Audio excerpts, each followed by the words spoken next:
Buenos días. Gracias a Dios continuaremos con nuestro estudio del Salmo 39. Es un salmo que ha sido muy predicado en muchas ocasiones especiales y es un salmo que trae enseñanzas preciosas de parte de Dios a nuestras vidas. Y hoy vamos a platicar de esto, de cómo el salmista, hemos platicado ya en otras ocasiones, cómo nos hace Dios conscientes de la brevedad de esta vida. Se va rapidísimo. Y este es un salmo que hace mucho énfasis en esa temporalidad, en esa brevedad del paso del hombre por este mundo. Vamos a ver a través de este salmo cómo el salmista estaba con un profundo cargo de que el hombre entendiera esto, que esto que él estaba experimentando como parte del trabajo de Dios en su vida, quería que todas las demás personas también lo comprendieran. Vamos a ver esto a través de este salmo y cómo el gran cargo del salmista también era de que el hombre pusiera toda su atención a las cosas que les estaba enseñando.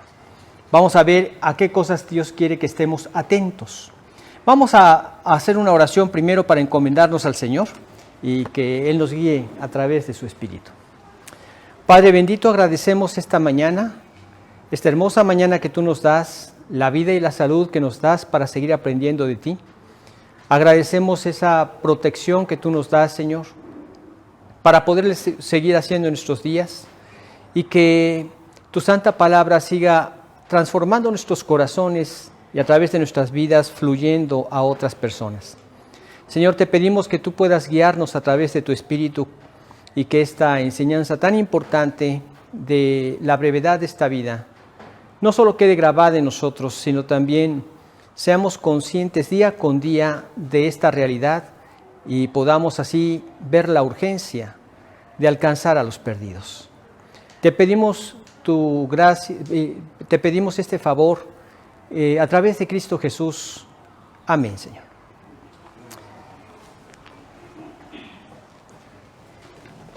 Vamos a darle lectura a este Salmo 39. Dice: el carácter transitorio de la vida al músico principal, a Jedutún, salmo de David. Yo dije: atenderé a mis caminos para no pecar con mi lengua. Guardaré mi boca con freno, en tanto que el impío esté delante de mí. Enmudecí con silencio, me callé aún respecto de lo bueno. Y se agravó mi dolor, se enardeció mi corazón dentro de mí, en mi meditación se encendió fuego, y así proferí con mi lengua.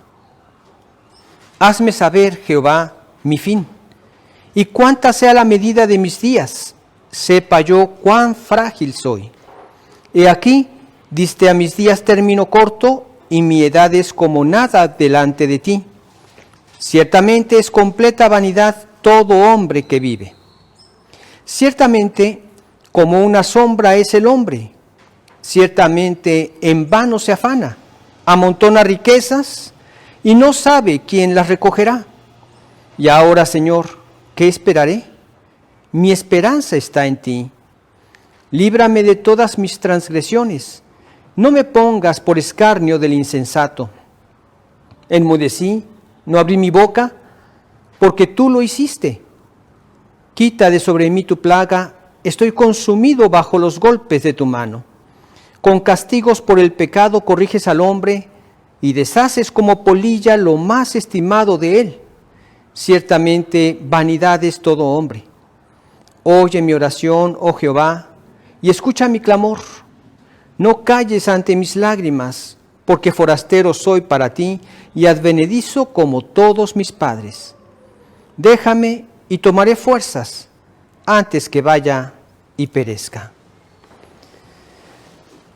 Bueno, pues tiene muchos aspectos importantes que se destacan aquí y vemos cómo el salmista hace un propósito en donde él va a estar dispuesto a atender a sus caminos. Atenderé a mis caminos. Bueno, esto es un propósito digno de ser imitado. Nosotros leemos ahí en la Biblia, en 1 Corintios capítulo 10, el versículo 12, dice, así que el que piense estar firme, mire que no caiga. Bueno, una correcta exhortación. Atender a mis caminos para que este camino que yo estoy siguiendo no sea torcido y me lleve a caer, sino mantenerme firme en los caminos del Señor. Esto era algo que estaba en el corazón de David, atenderé a mis caminos. Muchas veces nosotros en la vida no atendíamos a los caminos, simplemente vivíamos la vida como se nos iba dando.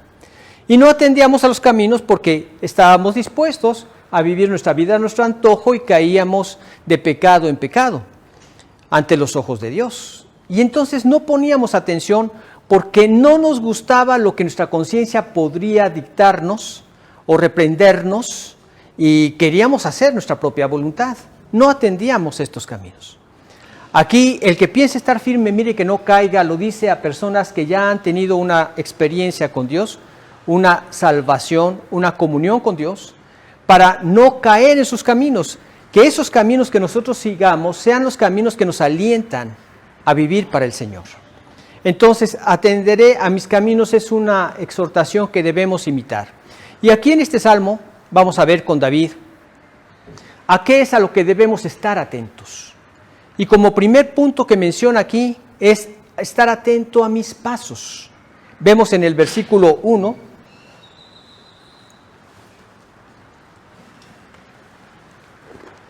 yo dije, atenderé a mis caminos, para no pecar con mi lengua.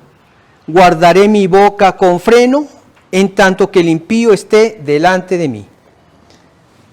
Entonces, guardaré mis pasos. Esto significa que voy a indagar si mis motivos y si mis hábitos están en armonía con esos caminos y la palabra de Dios.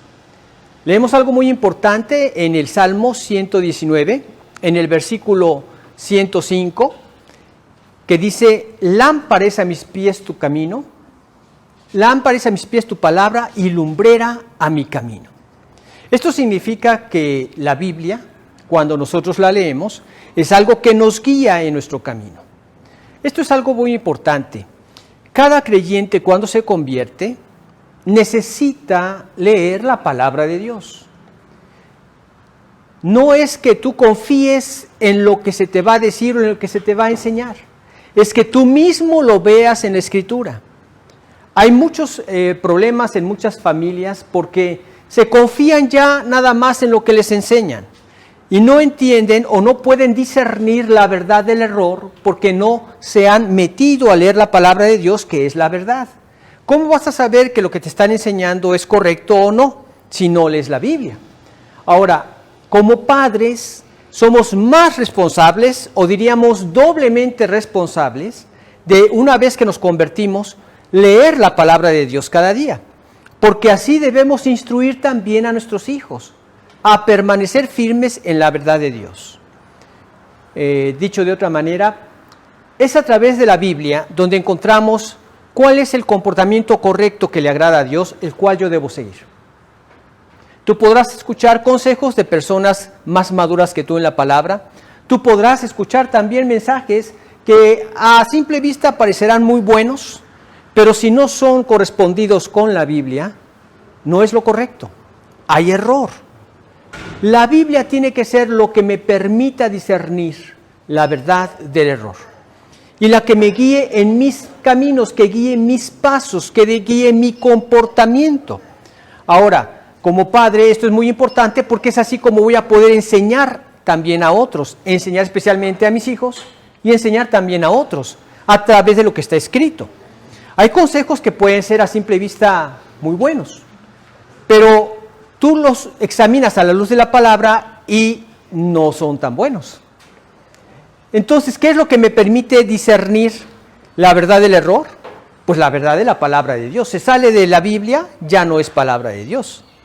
Hay personas que aconsejan una cosa y tú estás analizándola y cuando la ves con la Biblia dices, uy, esto yo no lo considero tan correcto, ¿no? Escuché de un pastor que decía que cuando una persona llegaba y le decía que había incurrido en pecado de adulterio, no lo digas a la otra persona. Cuando yo veo en la palabra de Dios todo lo contrario, que hay que enfrentar el pecado y liberar mi corazón y volver a mi comunión con Dios y a mi comunión con el prójimo.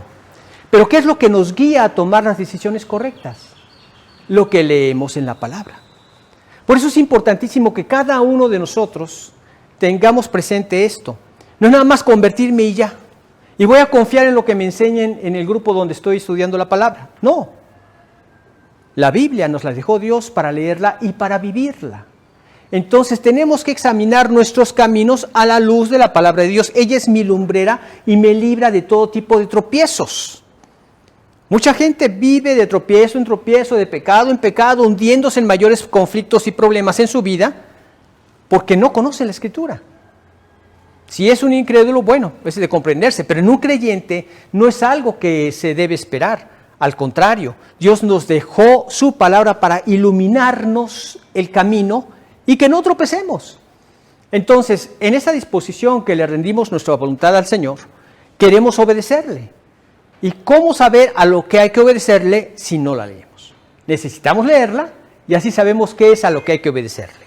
Y ya una vez que nosotros a través de la Escritura sabemos, nos alumbra, nos guía, qué es lo que debemos hacer, entonces podemos acudir al Señor a través de la oración para pedirle su poder. Ahora ya lo entendí, ya me queda claro, ya sé lo que debo hacer. Por favor, guíame, Señor, guíame a hacer tu voluntad, porque vengo sacado de una estructura de egoísmo que no me permite vivir conforme a tus principios. Es un choque. Vamos en un egoísmo en la vida y de repente te enfrentas a todo lo contrario. Vamos en una vida donde tú quieres ser el primero y destacar ante todos y te encuentras lo contrario en la Escritura. Vemos a Jacobo y a Juan que llegan con su mamá. Yo no sé si porque la mamá fue la que tuvo la iniciativa o ellos tuvieron la iniciativa pero les daba penita llegar con el Señor y pues le dijeron, mamita, ayúdanos. No sé cómo fue la situación. Pero el caso es que llegan con Jesús y la mamá le dice, en otro pasaje dice que fueron los hijos, pero lo más probable es que hayan sido los tres. Y le dice, Señor, quisiera que mis hijos, estos dos mis hijos, el uno se siente a tu derecha y el otro a tu izquierda. Y entonces el Señor le dice, no saben lo que piden. Esto solamente Dios lo va a determinar. ¿Pueden ustedes beber del vaso que yo voy a beber? Y le dice, sí podemos. Pues sí, de hecho ustedes lo van a beber, pero el sentaros a la derecha o a la izquierda solamente es dado a mi Padre dárselo a quien Él decida. Entonces los otros discípulos se enojaron y dijeron, ¿estos nos quieren comer el mandado? O no sé cómo si se entiende el mismo término aquí. Nos quieren comer el mandado, ya se nos adelantaron y quiere ser el uno a la derecha y el otro a la izquierda. Mira, pobrecitos, no quieren casi nada, ¿verdad? Y entonces todos ellos, ¿qué había en su corazón? La estructura que hay en esta vida, la estructura que se maneja en este mundo. Y Jesús se los hizo ver. Ustedes saben que los gobernantes buscan gobernar, imponerse, beneficiarse de las otras personas. No sé si ustedes supieron de una caravana que hubo en Canadá, de no sé cuántos camiones, trailers. Era una caravana muy grande y que además mucha gente, hicieron un crowdfunding, que era una recolección de fondos, que mucha gente de Canadá les dio dinero para que prosperaran en esa manifestación y le hicieran ver al presidente, creo que es Trudeau, se llama algo así el presidente, ¿no? Que le dijeran que él estaba para servir al pueblo, no para servirse del pueblo. Y esto es algo que les gustó y que apoyaron muchísimo. Bueno, en realidad este es el principio, así debería de ser. Pero en la realidad también vemos que mucha gente no lo hace así, sino más bien ellos se sirven del pueblo. Y entonces el problema que les dice Jesús, no han entendido el cambio de vida al que fueron llamados. Esta nueva vida, ¿sí?, que representamos así en el bautismo, que así como Cristo resucitó de los muertos para la gloria del Padre, así también nosotros andemos en vida nueva, es nueva en todos sentidos. Y cuando leemos en Marcos 10:15 que dice el Señor, porque yo no he venido para ser servido, sino para servir y para dar mi vida en rescate por muchos, nos dice mucho de lo que es esta nueva vida. Entonces yo choco mucho con esos grupos donde hablan constantemente de liderazgo y liderazgo y liderazgo, cuando en la Biblia veo lo contrario, servicio, ¿sí? Humildad y servicio. Y lo que tratan de hacerte es acomodar esta filosofía del mundo a la iglesia. Tú que seas el líder. Y he visto grupos en donde personas que literalmente, créanmelo, ni siquiera salvos son, entran en ese grupo y ya te hacen el líder de las reuniones de los padres, el líder de los jóvenes, el líder de las maestras de los niños, el líder de esto. Todo es líder, líder, líder, porque a nuestra carne eso es lo que le gusta. Pero háblale a carne acerca de siervo. Uy, no, fuchi, esto no va conmigo. No es para lo que yo estudié o no es para lo que quiero llegar en la vida. Cuando Jesús les dijo, el que quiera ser mayor allá, debe ser vuestro servidor. No el que gobierna, no el líder, sino el siervo. Esto es una estructura que choca contra nuestro orgullo.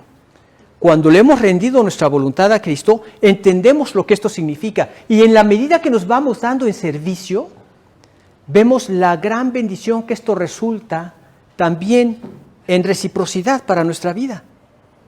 No es quien busca sacar provecho de los demás, sino quien busca servir. ¿De qué manera servir más a los demás? Y esto establece un sistema de vida divino. Divino porque es algo producido solamente por Dios, por su Espíritu. Y en esa carrera nos lleva a crecer. Ellos no lo habían entendido hasta ese momento, pero Jesús se los dijo tan clarito que más claro no puede ser. Y les dijo, y yo, imítenme. Yo no vine para ser servido, ¿sí? Vine para servir. ¿Hasta qué grado? Mi grado de servicio es dar mi vida para salvar a muchos. Dar mi vida. Hasta ese grado fue su servicio. Entonces, vigilemos nuestros pasos. Estamos viviendo todavía en una estructura de un mundo caído que tiene principios totalmente contrarios a la verdad. Nos convertimos a Cristo fue para conocer la verdad y entonces vigilar mis pasos y tomar su palabra como esa lámpara que me alumbra para no tropezar. Y entonces ver los beneficios de esta nueva vida en Cristo Jesús. Entonces el salmista primero nos dice estar atentos a esto, atento a mis pasos. Pero también hay algo que hay que estar atentos, porque está tocando primero 3 puntos que vamos a ver en cuanto a la vida presente. Estar atento y estar atento a mi boca. Estar atento a mi boca. Parece que no fuera tan necesario estar atento a la boca. ¿Te refieres a lo que comemos? Bueno, no, aunque a veces también nos beneficia. Más bien estar atento a lo que decimos, ¿sí? Porque de la boca sale lo que hay en el corazón. Dice que de la abundancia del corazón habla la boca. Hay que tener cuidado con esta boca, porque muchos juzgan a Dios por las actitudes, por los caminos y por las bocas de su pueblo. Nosotros tenemos que ser muy cuidadosos y meter freno, porque somos muy dados a hablar de inmediato, ser muy impulsivos para hablar. Y no pensamos antes de hablar. Y ya cuando la regamos, ups, no tenía que haberlo dicho. Pues ya lo dijiste, y ya dañaste, y ya encendiste un fuego, y ya se hizo todo un relajo, porque dijiste algo que no debías haber dicho. Sí, nos pasa, y nos pasa con frecuencia. Por eso tenemos que frenar antes de hablar. Lo que voy a decir va a glorificar a Dios, lo que voy a decir va a ser de edificación, entonces lo voy a decir, si no, no lo voy a decir. Veamos 2 versículos al respecto. Tenemos uno ahí en Santiago, el capítulo 3 y el versículo 2. Claro que podríamos leer todo este capítulo 3, que nos habla acerca de lo que es esta boca y esta lengua, pero con el 3.2 sería suficiente.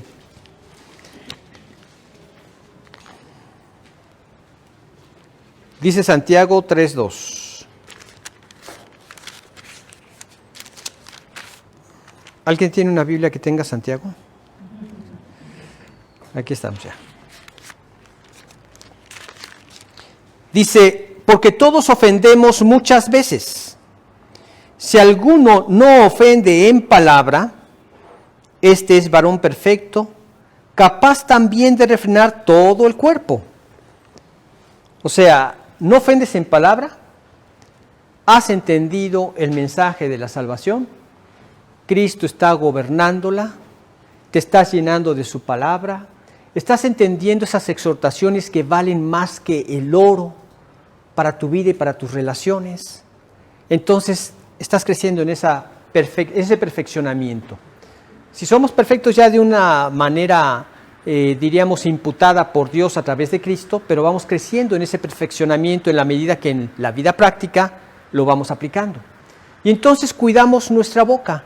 Y entonces metes freno antes de hablar.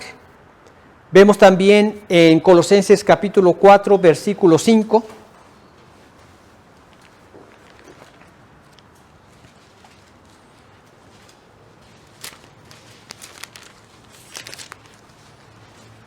Dice, andad sabiamente para con los de afuera, redimiendo el tiempo.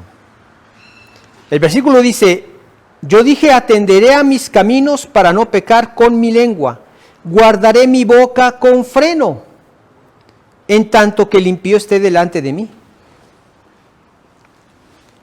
Dios quiere que me conduzca sabiamente para con los de afuera, redimiendo el tiempo. Sí, muchas veces yo perdí el tiempo viviendo de una manera equivocada. Ahora voy a ganar todo aquello que perdí a través de vivir un testimonio que los de afuera vean que ahora reina en mi corazón el Señor Jesucristo y hay una vida completamente diferente. Lo necesitan ver tu familia, que es el primer campo de ejercicio espiritual. O sea, si tú no vives la vida cristiana primero ahí, no podemos extendernos hacia los demás. De hecho, algo que los demás ven es precisamente eso, tu comportamiento dentro de tu primer círculo más allegado, más cercano, que es la familia. Y entonces podemos también alcanzar a otros, alentar a otros, guiándolos a través de la palabra y mostrándoles el camino que pueden seguir para tener ese mismo éxito que Dios nos está permitiendo tener a través de su palabra. Entonces hay que meter freno, hay que ser atentos a la boca. Y antes de hablar, frenar y examinar. ¿Agrada esto a Dios? ¿Glorifica esto a Dios? Entonces lo voy a decir. De lo contrario, mejor quedarnos callados. Son principios muy importantes. El estar atentos a la boca es un principio muy importante. Vemos que muchas personas pecaron gravemente con su boca. Vemos a un Pedro que le dicen, tú estabas con ellos, y de inmediato no examinó ni siquiera lo que iba a decir. No, hombre, yo ni lo conozco. Ahí ya era para haber dicho, ¿qué acabo de decir? Que no lo conozco. Y fueron 3 veces. Vamos, es para darnos cuenta que esto es delicado. Es para darnos cuenta que esto es algo que hay que estar muy, pero muy atentos. No es nada más de refilón, ¿verdad? Pásalo de refilón. Dedica a Santiago todo un capítulo a la lengua. Y dice que es como una nave que es gobernada por un pequeño timón, pero que puede llevar a un lugar bueno o a un lugar malo. Te da muchos ejemplos acerca del efecto que puede tener lo que nosotros decimos.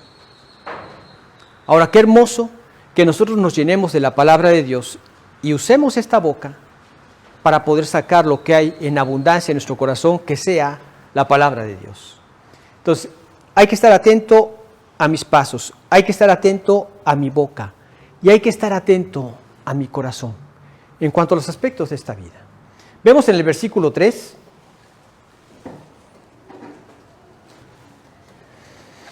dice, se enardeció mi corazón dentro de mí, en mi meditación se encendió fuego, y así proferí con mi lengua. Vemos que hubo algo similar en el corazón de Jeremías. Pero ¿qué ocurre cuando nosotros meditamos la palabra de Dios? Esto, se enardece el corazón. Y entonces nos ubica en la verdad de Dios. Y eso es lo que necesitamos. Cuando leemos ahí en Hebreos capítulo 3, los versículos 13 y 14, Nos habla algo también acerca de este corazón. Dice en Hebreos 3,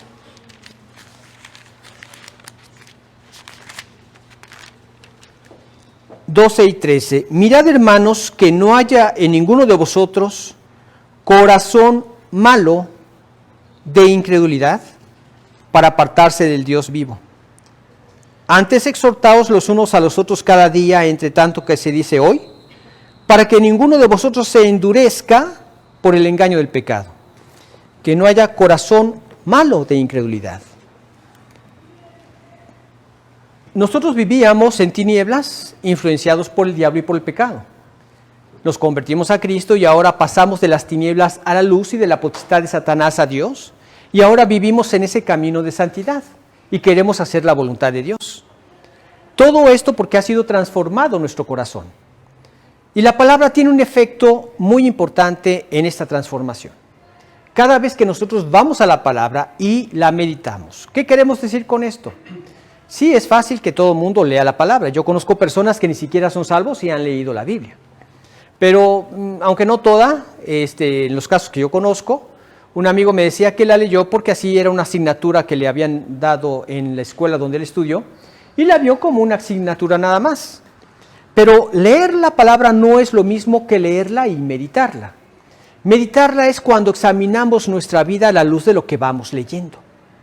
A ver, acabo de leer esto. ¿Cómo está mi vida en esta situación? Ya estamos entrando en una meditación. Y nos damos cuenta de nuestra realidad espiritual. Entonces ya cuando nos examinamos, ahí sí ya podemos acudir a Dios. Señor, perdóname, porque esto todavía no es una victoria en mi vida. Y quiero que sea una victoria tuya, porque todas las victorias tuyas te glorifican a ti. Y yo quiero glorificarte. En tu poder, dame victoria. Se lo pedimos de corazón y vemos así victoria y victoria. ¿Por qué? Porque desde que nos convertimos, Él nos hace el corazón nuestro conforme al suyo. Y entonces ya los anhelos de nuestra vida es hacer su voluntad. Y por eso es que tú vas orando de acuerdo a su voluntad. Y por eso es que como creyentes recibimos respuestas a nuestras oraciones. Y esta es la confianza que tenemos en Él, que si pedimos alguna cosa conforme a su voluntad, Él nos oye. Y si sabemos que Él nos oye en cualquier cosa que pidamos conforme a su voluntad, sabemos que tenemos las peticiones que le hayamos hecho. Entonces ahí en 1 de Juan 5, 14 y 15 nos da la clave. Pero no es algo como para poder agarrar y asegurar la oración, la respuesta a la oración y engancharme a Dios. No, es algo que se produce de manera natural. Son guías que Dios nos da en su palabra. Alumbra nuestro camino y nos guía. Date cuenta, esta es una realidad. Estás orando por esto, ¿para qué? ¿Para buscar tu engrandecimiento, para buscar tu gloria? ¿O buscas con esto glorificar a Dios? Crecer en tu comunión con Dios. ¿Qué es lo que buscas con esto? Entonces, la misma conciencia me ilumina. Y entonces pido conforme a la voluntad de Dios, tengo la respuesta asegurada. ¿Para qué quiero una mujer para casarme? ¿O para qué quiero un hombre para casarme? ¿Para mí? ¿Para mi propio beneficio? ¿O quiero glorificar a Dios con una vida que tanto yo como mi cónyuge podamos glorificarlos juntos en este hermoso ministerio que es el matrimonio? Y levantar a hijos que sean otra descendencia que sirva a Dios. ¿Estás conforme a la voluntad de Dios? Y Dios te va a dar a la mujer adecuada. Y a veces hay que esperar. Pues sí, a veces hay que esperar. Uno quisiera que como varita mágica, ¿verdad?, apareciera en ese momento y ya. No, hay que esperar y hay que ser pacientes, porque en un principio, pues claro, a veces la contraparte te quiere enganchar, vete con pies de plomo, ¿verdad?, despacito. Recuerdo un amigo que sí se tardó un tiempito, no sé si fue cerca de los 40 o los 40 que se casó. No es que todos los casos sean así, pero este fue un caso así. Él lo tenía muy claro. No voy a dar este paso tan importante en mi vida para ir a un fracaso. No, yo busco glorificarte, Señor. Y te pido que me des a una chica que sea así, así, así, así. Conforme a los principios divinos, ¿verdad? Claro, él también se estaba guardando en el Señor para eso. Entonces no era nada más, dame una mujer así y ya.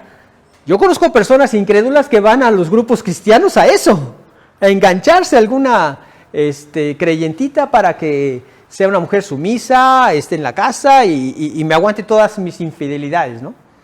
Aguas, también los hay, y los hay de los dos lados, ¿verdad? Conocí a una pareja, a una persona que después de un fracaso, de un divorcio y todo eso, le dije, mire, necesitas buscar a Dios primero y después estar ya con un entendimiento claro de cómo debe ser tu vida para que puedas entender a otra persona que esté en el mismo canal. Pues sí, así le pasó. Conoció a una persona que estaba en su mismo canal, pero nada más que no fue ella quien primero buscó al Señor para crecer en su comunión con Cristo, sino que estando en la carne conoció a otro en la carne. ¿Y dónde crees que se conocieron? En una iglesia. Y fácilmente se fueron a acostar. Y en una iglesia. Entonces lo hay. Recordemos que hay trigo y hay cizaña.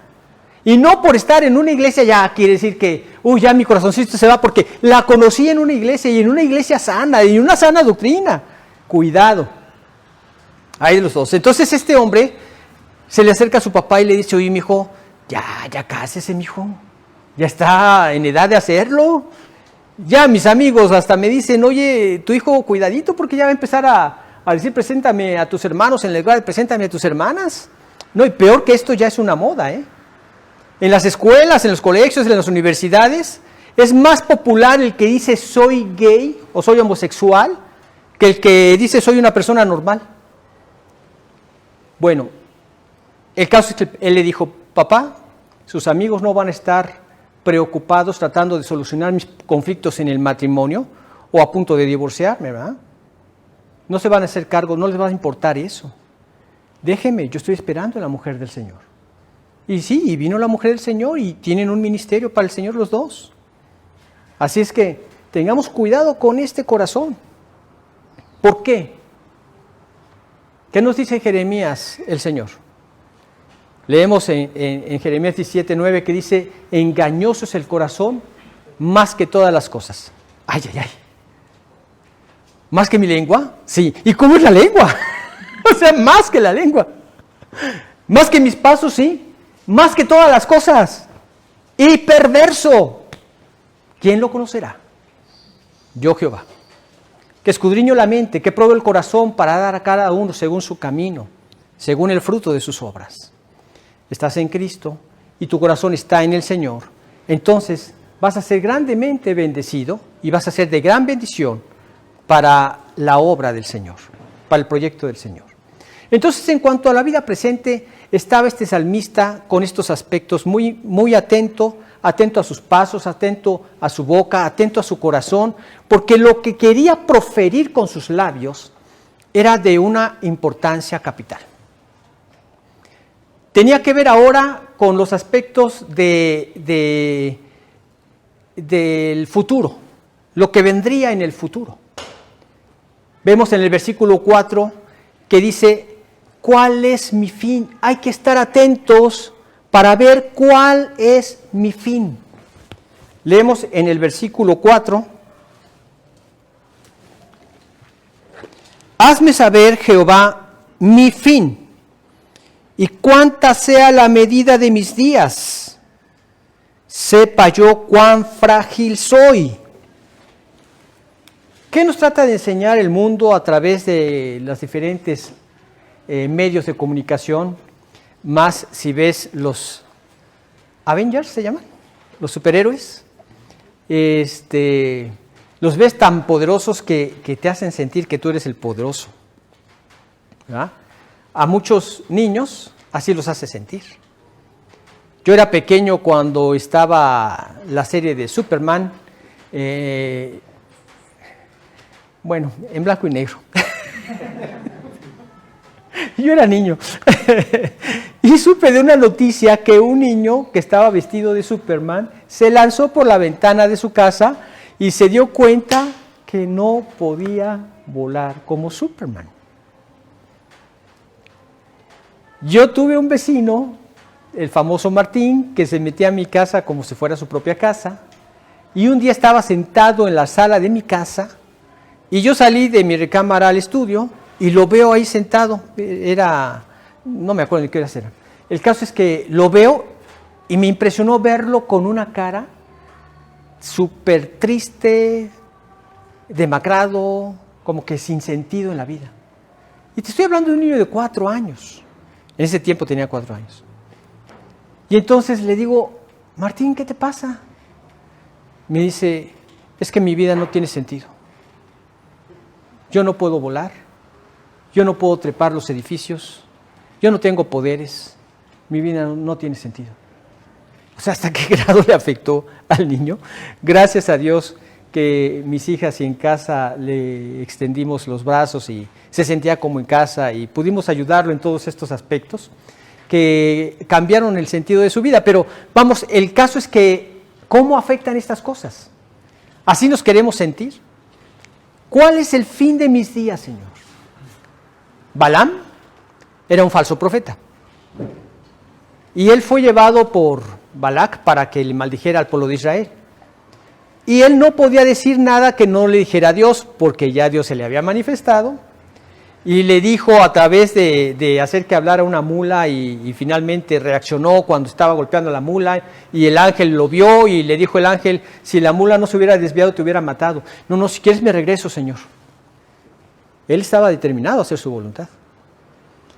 Tan lo sabía Dios, porque Dios todo lo sabe, que finalmente les tendió una trampa a Israel y le dijo cómo podía tropezarlos a Balac, ya que no los pudo maldecir, ¿verdad? Bueno, pues este hombre en una de esas profecías que da, dice, quiera yo la muerte de estos justos, yo quisiera que mi fin fuera como el de ellos, pero el no atender al Dios de estos justos, lo llevó a que acabara sus días como un enemigo de Dios. ¿Cuál será mi fin? Muy fácil, te lo puedo decir.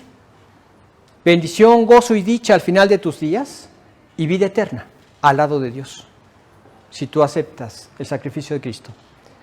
Si tú te liberas de la necedad de tu corazón que te hace sentir que eres autosuficiente y que no necesitas de nadie. De lo contrario, también en la Biblia tú puedes ver tu fin. En una ocasión yo iba caminando con mi hija, resulta que donde ella estudiaba me era más cómodo irme de pie al metro, que quedaba a 2 cuadras de mi casa, y del metro tomábamos un autobús después de llegar a la estación del metro cerca de la escuela y llegábamos a la escuela de mi hija. Peceras le llamamos allá, son minibuses, ¿verdad? Y igual de regreso, entonces ya veníamos de regreso hacia la casa y me intercepta una jovencita con un vestido que llegaba hasta el piso. Yo dije, no, esta chica debe ser una chica muy ortodoxa. No, ¿cuál? Me dice, joven, si usted me da, no sé cuánto me pedía, 100 pesos creo en esa época, le puedo adivinar su futuro. Y hasta la fecha se acuerda mi hija Damaris. Y le digo, señorita, usted a mí no me puede adivinar el futuro, pero yo sí le puedo decir cuál va a ser su futuro. ¿Ah, sí? Sí, señorita, si usted no se arrepiente de este camino que lleva, su fin será el infierno. Yo le exhorto a que lea este folleto y se lo di en ese momento y no sé si algo más le dije en ese momento. Pero hasta la fecha le quedó bien claro a mi hija este evento, esta circunstancia que nos pasó. Y sí, como creyentes a través de la Biblia vemos esto. Si las personas no aceptan a Cristo, al vivir en sus transgresiones, simplemente hay un lugar al que van a ir y ese es el infierno, del cual nosotros, como creyentes, queremos librarlos al predicarles el Evangelio. No hay otro camino. No vas por un tercer camino y estás viendo a ver cuál te conviene más. Estás en el camino ancho que lleva a la perdición. Y Dios quiere que cambies al camino angosto para que abandones tus transgresiones y entonces vivas en la comunión con el Señor que te lleva al camino de la vida eterna. ¿Cuál es mi fin? Bueno, en la Biblia nos dice, tú ya tienes a Cristo, tú has leído la Biblia, tú tienes tranquilidad en este aspecto. ¿Sabes cuál es el fin que te espera? A través de la salvación, el gozo en esta vida, en el servicio al Señor y en el futuro la vida eterna. Vemos también que nos habla acerca de mis días. ¿Cuál es mi fin? ¿Cuántos son mis días? Veamos algo muy importante que no está traducido así, pero que eso es lo que significa literalmente, aunque no está traducido incorrectamente. Dice el versículo 4, hazme saber, Jehová, mi fin, y cuánta sea la medida de mis días, sepa yo cuán frágil soy. Y luego dice en el versículo 5 y 6, he aquí, diste a mis días término corto.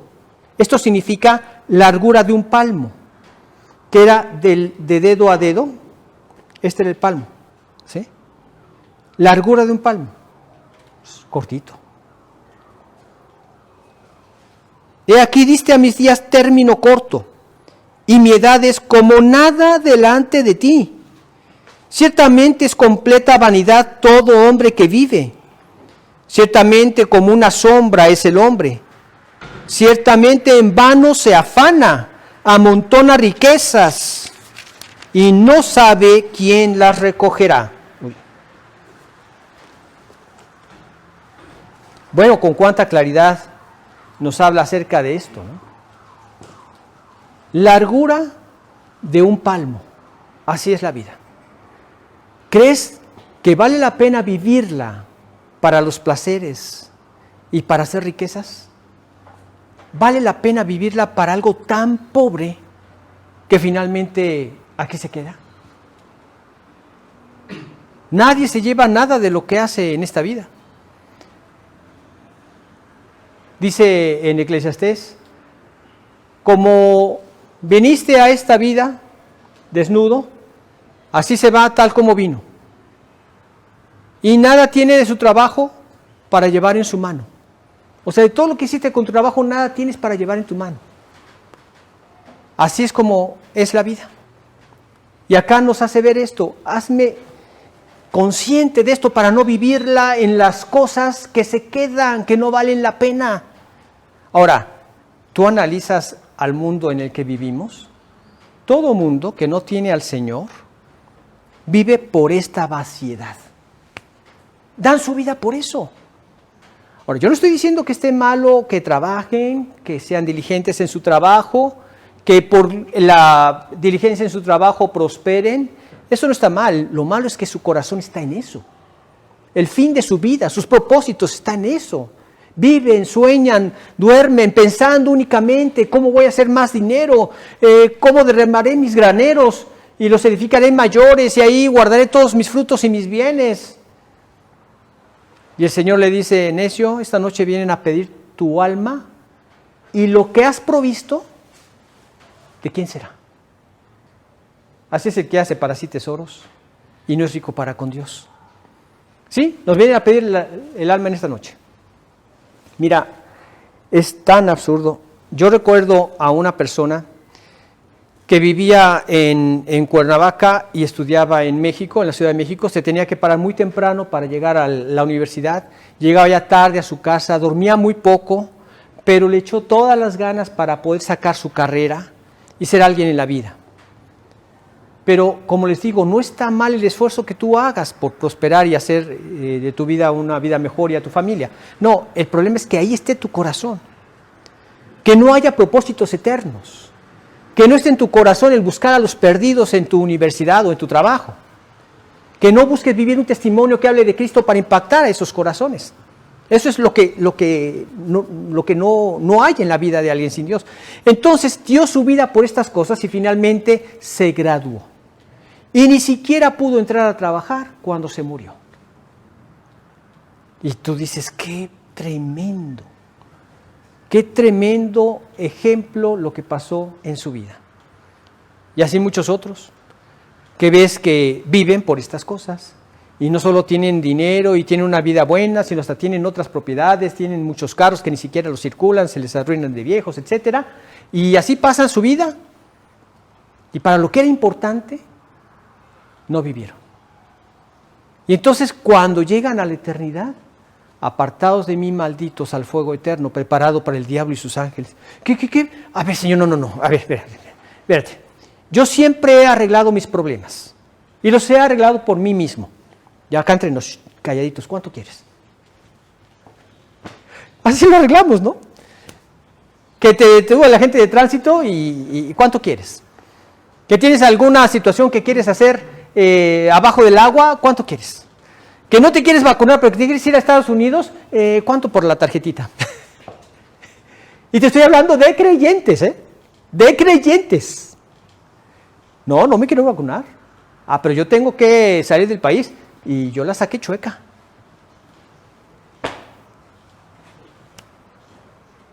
¿Ese es el estilo de vida que nos invita a Dios? No. Hay que estar atentos a mis transgresiones, porque también hay que estar atentos a la disciplina del Señor, ¿sí? A mis disciplinas. Fíjate lo que dice el versículo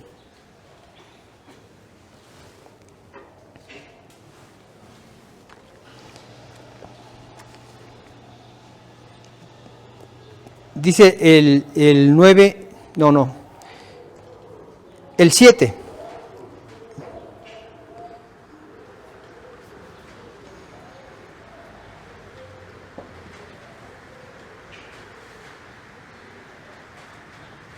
Del 9 al 11 dice: enmudecí, no abrí mi boca, porque tú lo hiciste.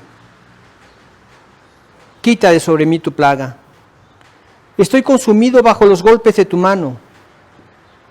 Con castigos por el pecado corriges al hombre y deshaces como polilla lo más estimado de él. Ciertamente vanidad es todo hombre. Entonces tengo que tener mucho cuidado, y aquí me salté un par de puntos, porque primero hay que estar vigilante en cuanto a los días. Hay que estar vigilante en cuanto a mi fin, ¿sí? En cuanto a mis días y en cuanto a mi esperanza. En cuanto a mis días, ¿cuántos son? Término corto, término de un palmo. Esto se vive de una manera muy rápida. No hay que gastarlas en los placeres de esta vida, ¿sí? No hay que gastarlas en las riquezas de esta vida. ¿Por qué? Porque a final de cuentas, tú te esforzaste, tú lo hiciste, tú luchaste, ¿y quién va a disfrutarlas después de que tú mueras? Supe del caso de un creyente que murió con un problema del corazón. La esposa lo llevó al mejor hospital y ahí lo mantuvieron con vida, así son los hospitales, para sacarle todo el dinero que podían. Y no había solución. Y ya finalmente lo dejaron morir. Ya después de que le habían quitado buena parte de su dinero. Pero todavía se quedó con una buena fortuna la esposa. Y la esposa después conoce a otra persona, se casa con él y comparten la fortuna del trabajo del esposo. No sabes cuál será su fin. Hijos que han heredado fortunas de sus padres, que únicamente les ha servido para poderla gastar en alcohol, en drogas, en placeres, con mujeres, etcétera, etcétera. Destrucción total. Conocí a una persona más o menos de mi edad que parecía 10 años mayor. Lo último que supe cuando yo llegué a verlo: hola fulano, ¿cómo estás? No, ya no me llamo así. Ya dime, Coronel Gil, del 4º Batallón de Infantería de no sé qué, un rollote. Así llámame, ya, deschavetado. Y el papá le dejó una fortuna. Minas tenía el papá, una fortuna. El papá se esforzó, luchó. ¿Para quién? ¿Quién las va a disfrutar? ¿O de qué manera las van a emplear? Y así te podría mencionar muchos casos de personas que no supieron cuál es el fin del quién los usó y cómo los usó, como también de personas que fueron sabios creyentes, que vieron la manera de que su futura generación pudiera conocer la verdad a través de esas riquezas. Tuvieron que orar. Y a través de la oración, Dios les dio la sabiduría. Y finalmente los guió a hacer tal o cual cosa. Recuerdo de un señor que le dijo en el testamento cuando murió, después de haber repartido las propiedades, dice: y para el hijo, y entonces el hijo se frotó las manos, ¿no? Para mi hijo le dejo mi más preciado tesoro. ¡Ay! Mi Biblia. ¿Qué? Oiga, debe haber un error. ¿Cómo que su más preciado? Y me deja una Biblia. Aquí lo dice el Señor y aquí está su herencia. Y le da una Biblia. Y aquel hombre enojado con la vida y enojado con el Padre y se dio a la perdición, pues esa era su vida, ese es su estilo de vida. Y cuando ya estaba en la posilga, el hombre reacciona y dice, por lo menos voy a hacer una cosa. Mi padre era un hombre de un solo libro. Y yo vi que él era dichoso, que él vivía con gozo, que Dios lo bendecía, que Dios lo prosperaba. Era un hombre de Dios. Y yo, con la vida que he tomado, contraria a mi padre, estoy en una posilga. Voy a empezar a leer ese tesoro que mi padre me dejó. Y él empezó a leer.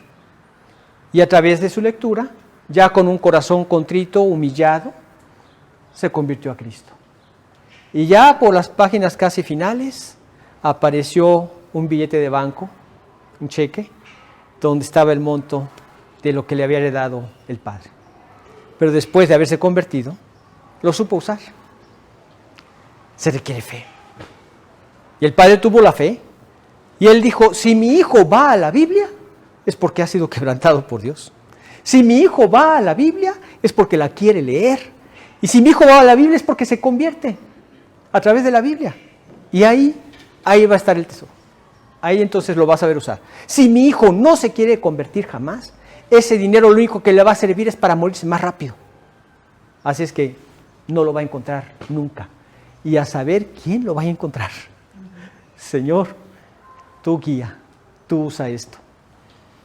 Entonces, esa es la vida breve. Vale la pena lucharla para que haga una construcción o un monumento donde está la placa y digan, este monumento fue hecho por fulano de tal y mi nombre esté para siempre. ¿Acaso la gente pasa y dice, fulano de tal, ay sí, Dios, qué bueno ve ese hombre? Lo ven y ni saben, ni te fuman. Bueno, perdón, no sé si es término correcto, pero se siguen de filo, ni siquiera lo leen, por vanidades. Y así se te va la vida, por vanidades. Es corta la vida. Yo de repente me pongo a ver cuánto me queda, Señor, como cuánto me queda. Hazme saber el fin de mis días, ¿verdad? ¿Cuánto me queda? Entonces tú te pones a pensar como si pudieras contar con eso, ¿no? Y le digo, Señor, haz que este tiempo que me queda sea usado grandemente para tu gloria. Pero ya cuando ves que se está acercando más y más y más, quisieras que hubiera más. No, hay término corto. Hay un término. ¿Qué más quisiéramos que Pablo siguiera, no?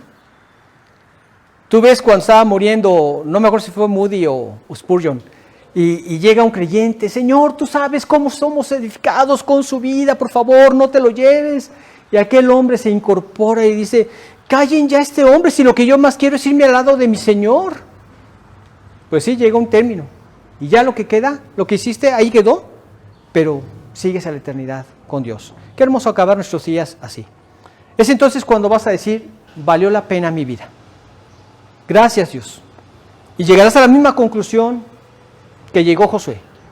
No faltó ninguna de sus palabras. Todo se cumplió. Qué hermoso, ¿no? Todo se cumplió. Fuiste consciente de tus días.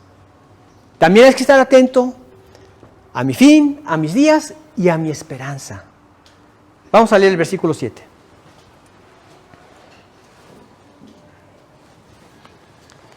Dice, y ahora, Señor, ¿qué esperaré?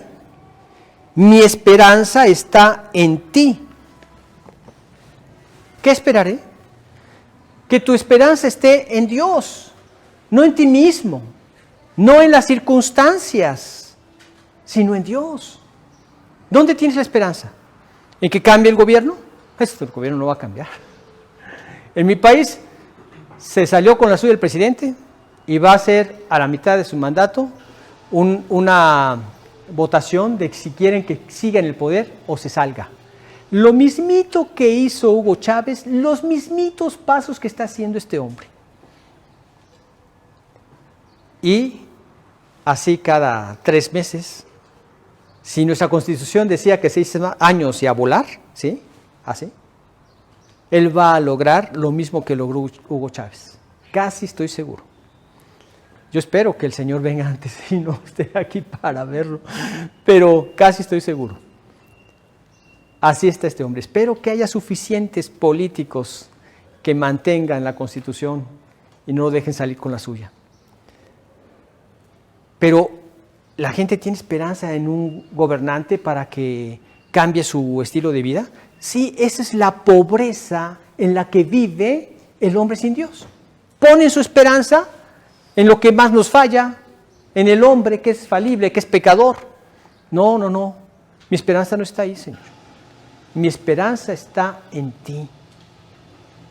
Tú eres el único que trae salvación. Tú eres el único que puedes cambiar la vida de una persona, su familia, sus circunstancias. Tú eres el único. Mi esperanza está en ti. Por eso, mi esperanza de ver el cambio en mi familia está en Él. De ver el cambio en mis familiares está en Él. En mis gobiernos, en mis políticos está en Él. Por eso nuestra oración se enfoca, obra en sus corazones, para que sean quebrantados y volteen a ti, Señor, y se conviertan a ti. Mi esperanza está en Dios que salva a los rectos de corazón, dice el salmista también. Entonces, que nuestra esperanza esté en el Señor y estar atentos a esto. ¿Cómo estamos orando? ¿Cómo estamos viviendo? ¿En dónde está tu esperanza? ¿Está en Dios? ¿Está en el sitio correcto? ¿No está en Dios? Atento para corregir. Balaam nunca corrigió y considerado como enemigo de Dios. Nosotros en Cristo siempre vamos a corregir para hacer la voluntad del Señor. Luego vemos en cuanto a las batallas que enfrentamos. Vemos cómo habla después acerca de sus transgresiones. Vemos el versículo 8.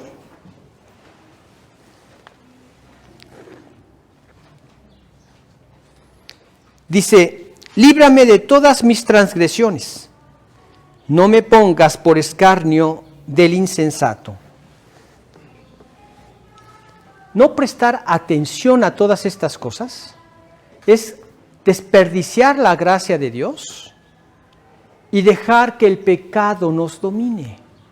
Ya tuvimos una experiencia con esto. A mí me bastaron 25 años con esto, de ver cómo el pecado afectó mi vida y la destruyó. Ahora Dios me dice, está atento a eso. Haced memoria de las maravillas que yo he hecho, de los prodigios y de los juicios de mi boca. Recuerda todas las bendiciones que has tenido ahora en tu nueva vida, versus toda la desgracia que causó tu vida cuando vivías no atendiendo estas cosas. Ahora está atento a estas cosas. Si no, el pecado está a la puerta. Y el pecado está dispuesto a destruir, como siempre, como siempre. Nosotros vemos que como creyentes también Dios puede perdonar nuestros pecados. Por supuesto que nos perdona nuestros pecados. Pero también debemos estar bien entendidos que todo pecado trae consecuencias a la vida del creyente. Y si no, mira, tenemos 3 o 4 capítulos o más de lo que fue el pecado de David y las consecuencias que trajo a su vida. ¿Para qué nos dejó tan extenso ejemplo el Señor en la palabra? Para que temamos a pecar. Es mejor no pecar para no tener que enfrentar todas estas consecuencias y que finalmente Dios te perdonará y vas y le pides perdón. Es mejor no pecar a pecar y padecer todas esas consecuencias que destruirán tu vida y a muchas otras vidas. El pecado de David fue un efecto terrible, porque él estaba en una posición muy alta. Era el rey de Israel. Y él ponía el reloj de los demás a su tiempo. ¿Sí? Ellos veían en él lo que era una comunión con Dios, lo que era ser una persona salva. Lo veían en él. Y entonces el pueblo temía a Dios porque lo veían en él. Y lo que Dios odiaba, él lo odiaba. Y cuando pecó, ¡prum! ¿Qué le dice Natán el profeta? Y por cuanto con este pecado has hecho blasfemar a los enemigos de Dios, este niño no va a nacer. Y todo esto trajo consecuencias a su vida, a su familia, murió este niño, porque ya perdió la solvencia moral, no reprendió a Amnón cuando violó a su media hermana Tamar. Eso enojó a Absalón y Absalón mató a Amnón. Otra consecuencia de su pecado. Se subleva Absalón, quiere ser rey, viola a sus concubinas públicamente, levanta al pueblo para una revolución, muere Absalón y murieron muchos de su pueblo. Todo lo que trajo un pecado. Ahora, imagínate que de alguna manera celestial agarrara el profeta Natán a David y le dijera: mira, David, acabas de ver a Betsabé, mira lo que te va a pasar si cometes pecado, si la llamas para adulterar con ella, mira lo que te va a pasar, pum, pum, pum, pum, y lo alcanza a ver. Hijo, te aseguro que en ese momento le ve cuernos a la mujer y le ve cola con punta de flecha y patas de gallina. Y no la hubiera tomado. Pues para eso nos lo dejó Dios a nosotros. Para eso nos lo dejó escrito. Para que temamos al pecado. Porque si bien Dios lo perdonó, padeció terriblemente por su pecado. Terriblemente. Tenemos que temer al pecado. Entonces, atento a las transgresiones. Atento a las transgresiones. Porque esto también trae lo que me estaba anticipando hace un momento, las disciplinas del Señor. Veamos los versículos 9 al 11 nuevamente. Dice: enmudecí, no abrí mi boca, porque tú lo hiciste. Quita de sobre mí tu plaga, estoy consumido bajo los golpes de tu mano. Con castigos por el pecado corriges al hombre, y deshaces como polilla lo más estimado de él. Ciertamente vanidad es todo hombre. Enmudeció porque sabía que esta disciplina le estaba viniendo de Dios para que se diera cuenta de la brevedad de esta vida y que había que vivirla estando atento a todos los principios que Dios le había enseñado. Es breve la vida. Señor, enmudecí porque vi que esto era un trabajo divino. Por eso enmudeció. Y es un trabajo divino que viene como consecuencia por yo no haber estado atento a examinar mis caminos. Leemos ahí en Primera de Corintios, el capítulo 11, los versículos 30 al 32, perdón.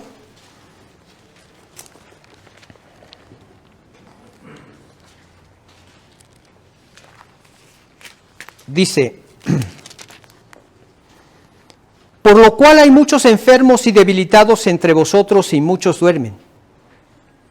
Si pues nos examinásemos a nosotros mismos, no seríamos juzgados.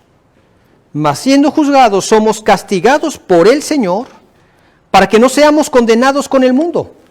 Es como una especie de reprensión que Dios hace en nuestras vidas, disciplina que Dios trae a nuestras vidas para reaccionar y corregir el pecado que tanto daño nos hace. Como les acabo de comentar con lo que pasó con David. Tanto daño nos hace. Quiere que apliquemos freno, que entendamos que Dios no va a dejar las cosas así. El que comenzó en vosotros la buena obra la perfeccionará hasta el día de Jesucristo. Nos va a llevar ese perfeccionamiento en la vida práctica. Entonces, examinémonos a nosotros mismos para que no seamos juzgados y castigados por el Señor. Para eso es importante esa lectura que tomamos día con día, meditamos, nos examinamos y corregimos. Y seguimos creciendo en nuestra comunión con Dios. Ahora, ¿por qué lo hace Dios? ¿Porque busca dañarnos? ¿Porque se complace en hacernos sufrir? No. Porque quiere corregir de nuestra vida lo que nos destruye, lo que nos priva de sus bendiciones. ¿Qué es lo que hace un padre cuando corrige a su hijo? Y si el padre lo hace por su hijo siendo nosotros imperfectos, ¿por cuántas cosas más no lo hará el Señor siendo perfecto? Y lo hacemos porque sabemos que están en un camino peligroso y que su beneficio está en obrar de otra manera, no en el berrinche, no en el robo, no en las mentiras, no en la soberbia, no en la rebelión contra sus padres y sus autoridades. Son cosas que corregimos, que son las que nos dañan. Y los queremos atraer al camino correcto, allanándoles el camino para que lleguen a los pies de Cristo. Y entonces, después de su salvación, ellos mismos tomen sus decisiones. Dios dice: al que ama, disciplina. Esto lo tenemos en Hebreos 12. No nos va a dejar así. Él quiere perfeccionarnos. No nos va a dejar así. Porque ¿qué padre es aquel a quien a su hijo no disciplina? Él es nuestro Padre. Y como hijos suyos nos quiere disciplinar. Nos quiere liberar de esa destrucción que trae el camino de pecado. Y aquí dice: con castigos por el pecado corriges al hombre y deshaces como polilla lo más estimado que de él. ¿Sí? Estaba enfermo. Él sabía que podía morir. Sus días son breves. Déjame todavía que viva y corrija y dé gloria a tu nombre. Deshaces como polilla lo más estimado de él. Ciertamente vanidad es todo hombre. Y cuando uno está en una enfermedad en donde los doctores te dicen: ya vamos, y seguimos buscando, pero todavía no damos con lo que es. Es alguna bacteria, pero todavía no damos con lo que es.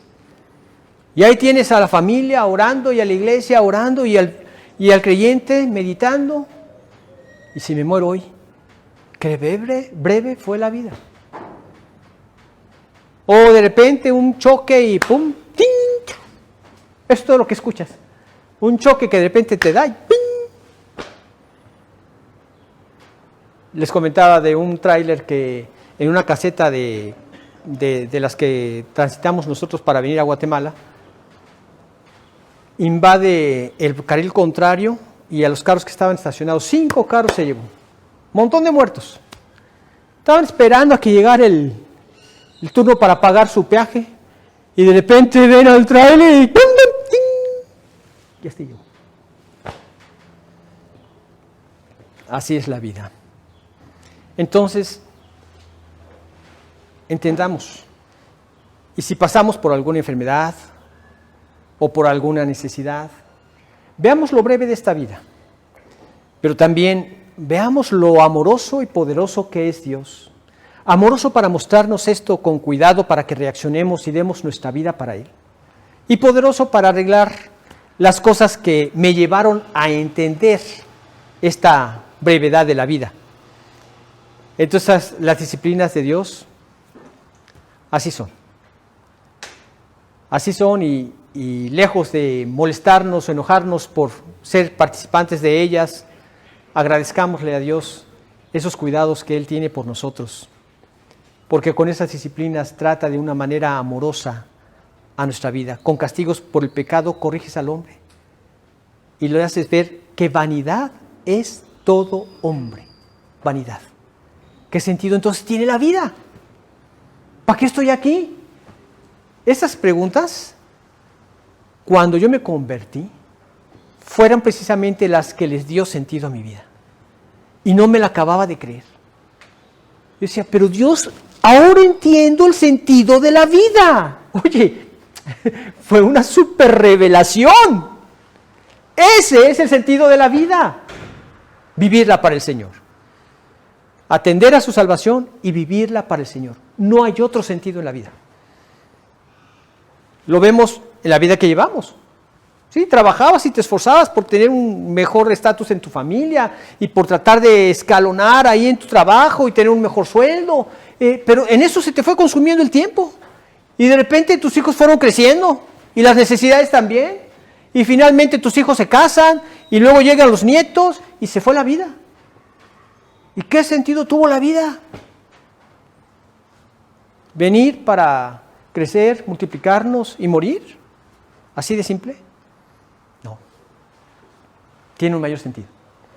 Que decidas dónde vas a pasar la eternidad, porque tú eres un alma eterna.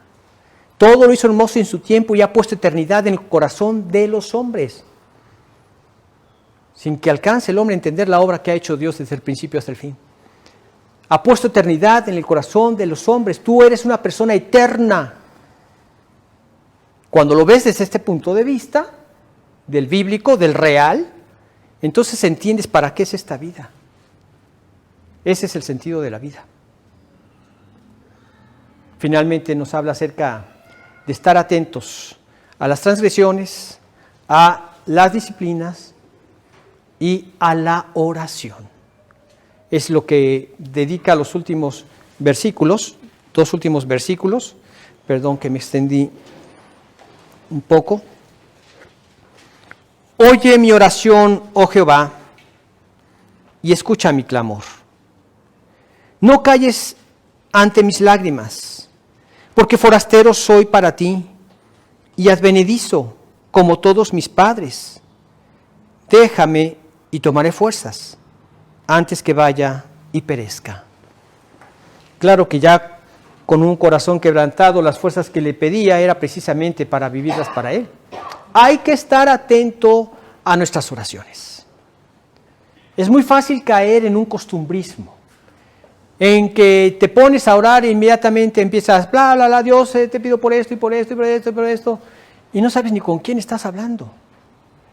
Estad quietos, dice en el Salmo 46:10. Estad quietos y conoced que yo soy Dios.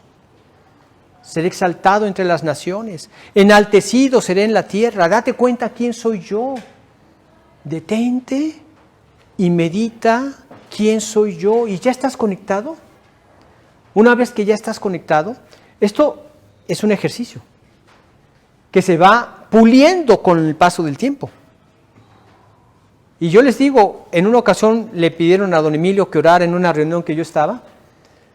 Al terminar la reunión, se quedó callado, ubicándose con Dios. No sé cuánto fue, quizá fue 1 minuto, poco más, poco menos. De esas que hasta penita ajena te da, ¿verdad? Por dentro, porque no arranca. No sabía si se había quedado dormido o no. Ya estaba grande, aunque no tanto. Y no se usaban cubrebocas, entonces no era que estaba dormido. Después de ese minuto, él empieza, Señor, pero como si lo estuviera viendo aquí. A mí me escurrió un escalofrío, se me puso la piel de gallina. Tan solo con esa palabra, no recuerdo lo que más dijo, pero esa no se me ha olvidado en toda mi vida. Y la forma como lo dijo no se me ha olvidado en toda mi vida. De un hombre que estaba en contacto con Dios. En ese momento estaba platicando con Dios y nosotros estábamos siendo partícipes de su diálogo. Estate quieto. ¿Quién es Dios? Y ya que ubicaste con quién estás hablando, está atento a tu oración. ¿En qué sentido? Está atento a que sea una oración sincera, que brote del corazón. No acción repetitiva, no, que brote de tu corazón. Dice en Hebreos 10:22, acerquémonos con corazón sincero, en plena certidumbre de fe, purificados los corazones de mala conciencia y lavados los cuerpos con agua pura. Señor, perdóname por este pecado, por este. Dame victoria en tu poder sobre ellos para glorificarte con mi vida. Señor, úsame en tu obra. Te quiero servir. Quiero ser eficaz en este servicio. Mantén mi testimonio para alcanzar a otros corazones. Y Dios te irá guiando. Y ahí verás cómo el Espíritu te va moviendo en esa oración. Y cuando acabes, gracias Dios por esta oración, pero quiero más. Y así nos irá llevando en aumento. Pero está atento, que sean con corazón sincero, no frías, ni irreverentes. Yo exijo y yo clamo, no. Sino humedecidas, con lágrimas. A veces nos lleva a eso. Entonces, teniendo en mente todo esto, Imitemos esta resolución del salmista, pues así entonces también nosotros podremos estar agradecidos con Dios por esta vida que nos da, de gozo y paz en el creer en Él. Y entonces estaremos gozosos de poder servirlo con nuestra vida. Al llegar al final de nuestros días, diremos: gracias, Dios, por todo lo que hiciste, no faltó ninguna de tus palabras. Y como dice en Eclesiastés 12:1, acuérdate de tu Creador en los días de tu juventud. Antes que vengan los días malos y lleguen los días en que digas: no tengo en ellos contentamiento. Entonces te habrás gozado en el Señor, porque desde tu juventud viviste para Él. Un señor comentaba que en su casa tenía un reloj de esos antiguos, que se les daba cuerda con una cadena y la cuerda les duraba hasta 8 días. Pero eran de esos relojes que tenían su péndulo y tac, tac, tac, tac. Dice que muchas veces sus visitantes no podían dormir por el ruido que hacía ese péndulo, pero que ellos ya se habían acostumbrado al grado de que para ellos resultaba muy cómodo escucharlo y hasta los arrullaba para lograr un profundo sueño. Pero dice que en una ocasión él se acostó y escuchaba muy leve el tac, tac, tac, tac. Entonces, como si el reloj le estuviera diciendo: ya me estoy quedando sin cuerda. Y entonces él se levanta de inmediato, prende la luz, corre al reloj, le jala otra vez la cadena para 8 días y se va a dormir. Y el oír el tac, tac, en el compás de costumbre, ese compás armonioso, volvió a conciliar el sueño y se quedó dormido. Y como que en el sueño oyó una voz que le decía: ¿has visto lo que le ha pasado al reloj? No descuides tu oración y tu lectura de la Biblia. Necesitas darle cuerda y mantener tu vida espiritual. No te olvides darle cuerda cada día. Y así es. Estar atentos. Está atento a que se mantenga esa vida con cuerda, ¿sí? Atentos a todos estos aspectos que vimos en cuanto a la vida privada, en cuanto al aspecto futuro, en cuanto a las batallas que enfrentamos, nos permitirán entonces tener una vida constante en el Señor, que nos capacitará para servirle, alcanzando a los corazones que lo necesitan escuchar. Vamos a orar para terminar. Padre amado, muchas gracias por este tiempo y la bendición que nos das como hijos tuyos, de ser edificados con cada uno de estos salmos. Agradecemos tu trabajo en la vida de David y todo lo que pudiste usarlo para dejarnos todas estas enseñanzas. Queremos rogarte que nos guíes a meditarlo, para que cuando pasemos nuevamente por este salmo, seamos edificados por ti al darnos cuenta de cuán breve es esta vida y que el propósito de vivirla es precisamente para ti. Te lo pedimos a través de Cristo Jesús. Amén, Señor. Bueno, que el Señor los bendiga. Continuaremos con el Salmo 40 el próximo domingo. Que tengan un excelente domingo.